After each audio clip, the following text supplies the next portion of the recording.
اعوذ باللہ من الشیطان الرجیم، بسم اللہ الرحمن الرحیم۔ السلام علیکم یا حجت اللہ فی عرضی۔ جی تو ساتھیو، آج جو ہے وہ ایک شہزادے کی ولادت کا دن ہے۔ کون سا شہزادہ؟ جی ہاں، جوانان جنت کے جو سردار ہیں ان میں جو پہلا شہزادہ ہے، آج اس کی ولادت کا دن ہے۔ اس شہزادے کی ولادت جو ہے وہ 15 رمضان المعظم کو ہوئی، اور اس شہزادے کی آمد سے سرور کائنات صلی اللہ علیہ وسلم کے چہرے پر بے تحاشا خوشی آ گئی۔ آپ بے تحاشا خوش ہوئے۔ لوگوں نے جب آپ سے نام کا پوچھا تو آپ نے کہا کہ اس شہزادے کا نام جو ہے وہ میں نے نہیں رکھنا، بلکہ اس کا شہزادے کا نام حضرت اللہ تعالیٰ کے اختیار میں ہے۔ پس جبرائیل نازل ہوتے ہیں اور انہوں نے آ کے کہا کہ آپ کو اور حضرت علی کو ایک دوسرے سے وہی نسبت ہے جو حضرت موسیٰ اور ہارون کو ایک دوسرے سے تھی، تو پس آپ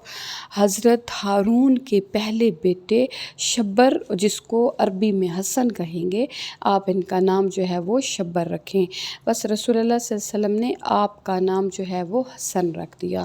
آپ کو حضرت امام حسن علیہ السلام سے بہت زیادہ محبت تھی، اور جیسے کہ امام حسین علیہ السلام سے تھی۔ آپ دونوں شہزادوں کو جو ہے اپنے کبھی کندھوں پر سوار کرتے، کبھی اپنی پشت پر سوار کرتے، اور اپنی زلفیں جو ہیں وہ شہزادوں کے ہاتھ میں دے دیتے کہ یہ میں تمہاری سواری ہوں، اور میری زلفیں جو ہیں وہ تمہاری لگام ہیں۔ ہمیشہ آپ دونوں شہزادوں سے ایک جیسا سلوک کرتے تھے۔ جب بھی کبھی شہزادے کچھ بھی مانگتے تھے تو حضرت امام حسن علیہ السلام ہی آپ کو عطا کرتے تھے۔ حضرت امام حسن علیہ السلام کو کریم اہل بیت کہا جاتا ہے، بلکہ حضرت امام جعفر صادق علیہ السلام کا فرمان ہے کہ ویسے تو ہم سب ہی سخی ہیں، ہم سبھی سخی ہیں، لیکن ہم سب میں جو زیادہ سخی ہے وہ حضرت امام حسن علیہ السلام ہیں۔ حضرت امام حسن علیہ السلام ہی وہ امام ہیں جنہوں نے جو ہے وہ اپنی والدہ جناب فاطمہ زہرا علیہ السلام کو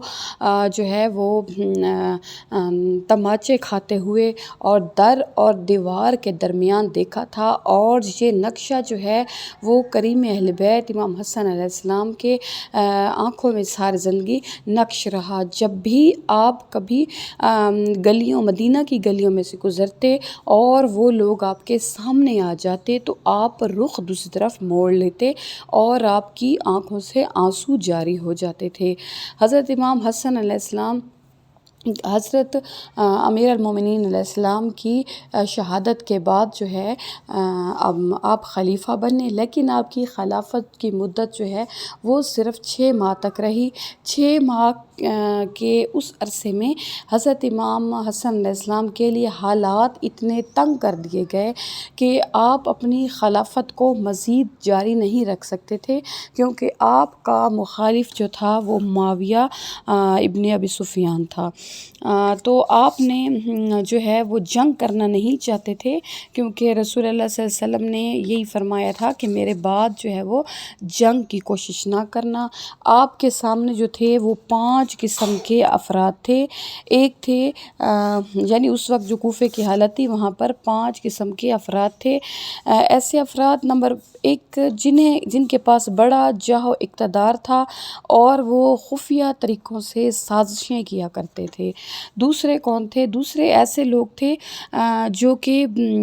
یعنی قدم قدم پر پیسے لے کے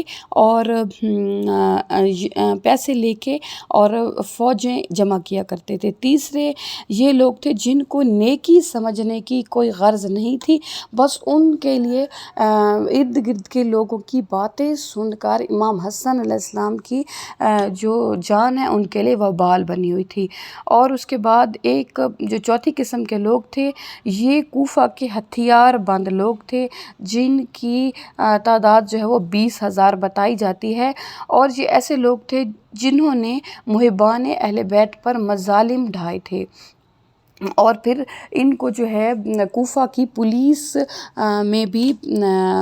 پولیس میں رکھا گیا، خفیہ پولیس میں۔ اس کے بعد جو 5ویں تعداد تھی وہ حضرت امیر المومنین اور امام حسن علیہ السلام کے ماننے والے تھے، لیکن ان کے پاس جو تھا ان کے پاس اخلاق بھی تھا، وفاداری بھی تھی، اور ان کو جو ہے وہ معاویہ نے بہت بڑے رشوت بھی دی تھی، لیکن وہ ان کو اپنے جال میں نہ پھنسا سکا تھا۔ لیکن یہ تعداد قلیل تھی، ان میں جو تھی وہ سعید بن قیس تھے، حبیب بن مظاہر تھے، عدی بن حاتم طائی تھے، اور مسیب تھے، اور زیاد بن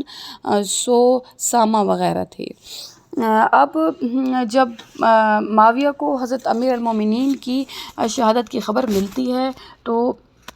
وہ حضرت امام حسن علیہ السلام کو ایک خط لکھتا ہے کہ آپ جو ہیں وہ مجھ سے زیادہ چالاک، امت کے محافظ اور سیاست میں ماہر نہیں ہیں۔ اس کی وجہ یہ ہے کہ میں عمر میں آپ سے بڑا ہوں، میرا تجربہ بھی زیادہ ہے، لہٰذا آپ کے لیے سزاوار ہے کہ آپ میری بیعت کریں اور میرے حلقۂ اطاعت میں آ جائیں، اور میرے بعد یہ حکومت آپ کی ہوگی وغیرہ وغیرہ۔ امام حسن علیہ السلام نے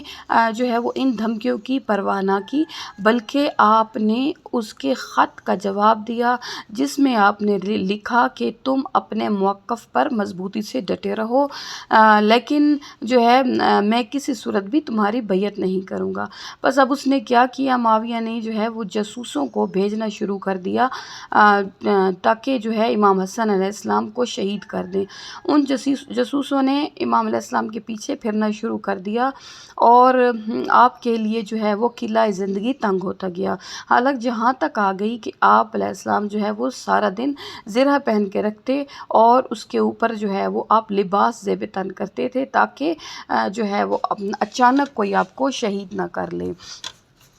پھر اس کے بعد جب حالات اتنے سنگین ہو گئے تو امام علیہ السلام نے جو ہے معاویہ کو ایک خط لکھا، اور اس میں امام نے ان کے افسران کی غداریاں بھی دیکھ لی تھیں، اور ان کے لوٹ مار کے طریقے بھی سارا کچھ دیکھ لیا تھا۔ تو امام علیہ السلام نے اس کو ایک خط لکھا، اور اس میں امام نے جو ہے اس کو کہا کہ میں چند شرائط پر تمہارے ساتھ صلح کر لیتا ہوں اور تم خلافت سنبھالو۔ وہ صلح کی جو شرطیں ہیں وہ لمبی چوڑی ہیں، تو اس میں امام نے اس کو یہی کہا تھا کہ تم جیسا کہ ایک خلافت محمدی ہوتی ہے کہ آپ اس میں بیواؤں یتیموں کا خیال رکھیں گے، بیت المال کو نہیں کھائیں گے، گورے کالے سب برابر ہوں گے، کسی پر ظلم نہیں ہوگا، ہر حقدار کو اس کا حق ملے گا، اور اپنے بعد آپ کسی کو ولی عہد نہیں بنائیں گے۔ اور اگر جب معاویہ کی زندگی ختم ہو جائے گی تو اس کے بعد جو ہے اقتدار یا خلافت جو ہے وہ واپس امام حسن علیہ السلام کے پاس آئے گی، اور اگر امام حسن علیہ السلام اس دنیا میں نہ ہوئے تو یہ اقتدار جو ہے امام حسین علیہ السلام کے حوالے کر دیا جائے گا۔ اب یہ ہوا کہ